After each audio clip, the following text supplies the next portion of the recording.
Oke. Nah, saya ada cerita nih. Jadi ada satu YouTuber yang gue suka, Dok. Namanya Glucose Goddess. Jadi dia ngomongin glukosa. Oke. Jadi kalau misalnya makan apa gitu, nanti dicek glukosa darahnya gimana. Jadi dia tuh consciously ngecek gula darah dia. Salah satu programnya dia mau full scan MRI badan dia dalam setahun itu. Ya. Dia mau cek ada anomali apa di badan dia. Untuk jaga-jaga aja, namanya juga orang peduli kesehatan kan. Ya. Ketemulah di otak dia, Dok. Itu calon aneurism. Aneurism. Ya, jadi ada pembuluh darah tipis or something. Ya.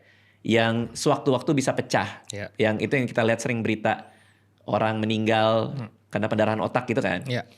Dokter itu bilang gak bisa diapa-apain. Ya. Nggak tahu ya for whatever reason ya.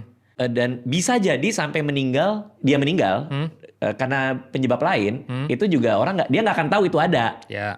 Bisa jadi kayak gitu. Ya. Cuman itu membuat dia hyper paranoid sepanjang dia hidup. Ya. Dari mulai penemuan itu. Ya.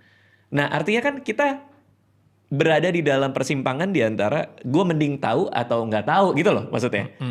Gimana cara menyikapi orang yang menemukan ada begituan tapi nggak bisa diapa-apain dan akhirnya malah hidupnya jadi nggak nyaman gitu.